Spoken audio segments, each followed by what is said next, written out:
Here's a controversial statement. Scott Tenorman's parents didn't actually die horribly. I know some of you will want to argue over that, but they really didn't die horribly. They were shot, and they died.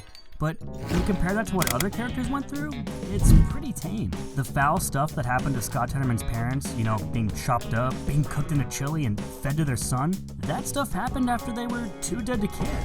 They didn't suffer the excruciating pain of some of the people we'll be covering today.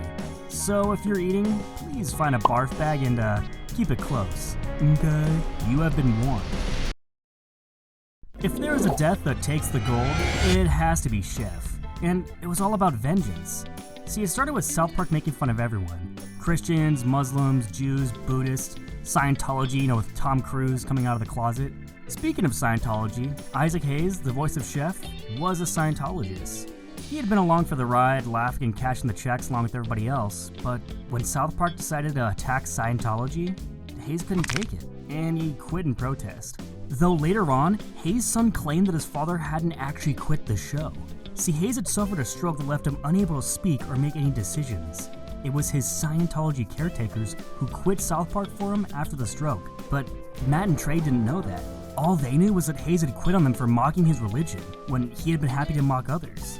As far as they were concerned, he was a hypocrite, and they were going to have their revenge. First, Matt and Trey made Chef join a cult called the Super Adventure Club, which was a crazy cult of child molesters. These guys brainwashed Chef into becoming one of them.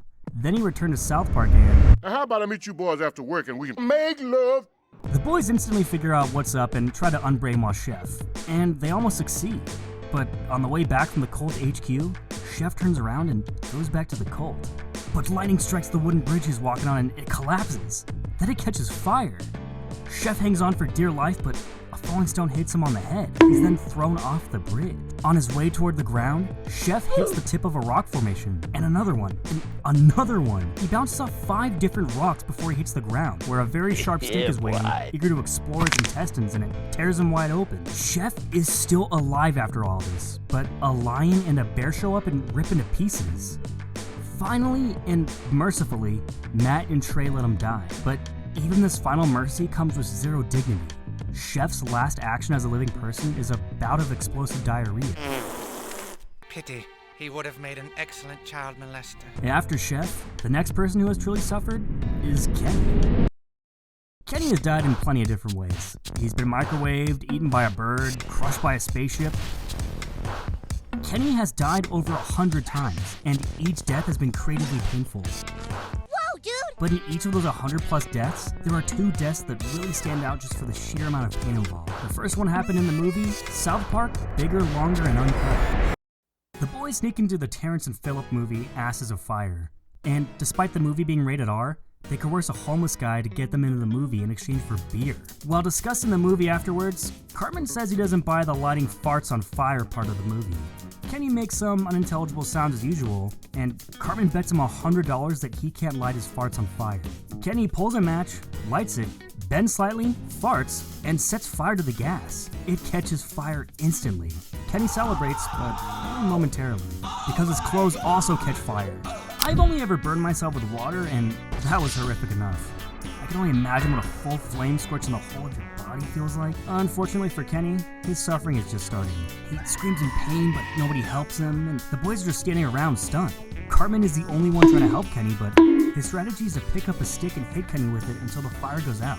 That obviously doesn't work. The stick catches fire and Cartman panics, while Kenny keeps screaming in pain. Eventually, an ambulance shows up and runs over Kenny. Now he's been run over and is still burning. A truck carrying salt drives up behind the ambulance, and it also runs over Kenny. He's still burning. The salt truck then tips its bed and dumps all the salt on Kenny. Now, Kenny is not burning anymore. The salt snuffs out the fire. But 10 tons of salt are now sitting on his fresh wounds. Not only that, but they add suffocation to the list of Kenny's problems because, I don't know if you know this, but it's very hard to breathe under a mountain of salt. Kenny is eventually rushed to the hospital, hanging on to dear life. Doctors just rip off his half-burned clothes because the fire has fused them to his skin. There is a horrific amount of blood, and I don't want to even imagine the pain of getting your skin ripped off. I mean, just try pinching yours just a little bit. See how that feels. Yeah, it hurts, right? Now imagine getting sheets of skin ripped off your face, your arms, your chest, every part of your body. Ugh. The pain is just too much. And Kenny's heart stops.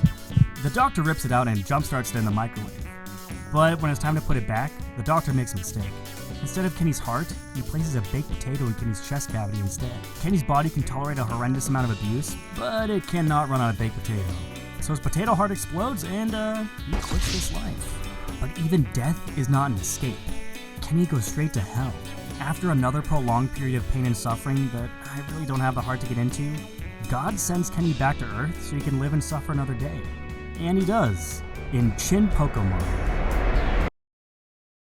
At the beginning of the episode, Kenny collapses while playing the Chinpokomon video game. He can move and go places, but he can't talk anymore. The events of the episode unfold one by one, and Chinpokomon brainwashes the American kids into being kamikaze pilots, but Kenny remains uncommunicative. Parents try and fail to stop Chinpokomon, all the while, Kenny still is uncommunicative. Towards the end of the episode, the parents figure out that they can make Chinpokomon uncool by pretending to like it, and it actually works. The kids abandon Chinpokomon because their parents like it, so it's not cool anymore. Kenny is still uncommunicative at this point, but we see the first hints of what might actually be wrong with him. A bunch of rats try to climb into his jacket, but Cartman drives them away. Later on, as the boys are standing at the bus stop, Kenny collapses. A bunch of rats shoot through his clothes and scramble out. Kenny's internal organs are gone, eaten. The rats have been feasting on his internal organs the whole time, and now there's nothing left, so they chew their way out. Kenny dies, Cartman laughs. Yeah, it's brutal. Just imagine the pain Kenny must have felt. And he probably couldn't say anything because the rats ate his tongue. The episode takes place over like a couple of weeks, and rats have been eating him alive this whole time? Matt and Trey are really sick and twisted bastards. Which brings us to their next act. It involved Jesus, the Pope, and a bunny. According to South Park, St. Peter, the first pope, was a rabbit. Humans stole the papacy from the rabbits, but a secret society called the Hair Club for Men kept the secret and protected the true papal lineage. When Fantastic Easter Special starts, the rabbit pope is called Snowball. Bill Donahue of the American Catholic League tries to kill this rabbit pope once and for all by cooking him into a stew. For obvious reasons, Jesus shows up to stop it. Bill Donahue ignores Jesus, locks him up, and deposes Pope Benedictus for opposing him. Donahue becomes a new pope, and his first act is to kill Snowball. This is when Jesus asks Kyle to stab him in the neck. It's a horrific scene with Jesus spraying blood all over the place, but the worst is yet to come. Jesus dies and resurrects outside his cell, and that's when he deals with Pope Bill Donahue. He uses a throwing star and it slices the Pope in half, in slow motion. And this is way more brutal when Butters got hit in the eye with a ninja star. I mean, just imagine this, your belly being sliced in half while you try to run. Imagine all the bleeding and all your intestines falling out. And now imagine knowing it's Jesus doing it, so no purgatory for you. That's right, you're going straight to hell. Imagine dying with that knowledge. Imagine being that hopeless in your final moments, all that crushing Catholic guilt. That was Bill Donahue's end, but compared to Britney Spears, it's practically nothing. Back in 2008, Britney Spears was the moment. And South Park decided to weigh in on the hashtag Free Britney movement. But instead of posting a tweet with the hashtag like a normal person and then forgetting about it, Matt and Trey decided to brutalize Britney in the most horrific way they could imagine. The episode Britney's New Look starts off with paparazzi relentlessly harassing Britney as usual. She's photographed everywhere she goes, and people analyze those photos with a magnifying glass to find something to fixate on. She takes a piss, somebody photographs her, and somebody else analyzes the pee stream, only to find a ladybug on the ground. And suddenly there's a scandal about Britney Spears peeing on ladybugs. She goes to a hotel, but it's surrounded by paparazzi, with Britney functionally trapped inside.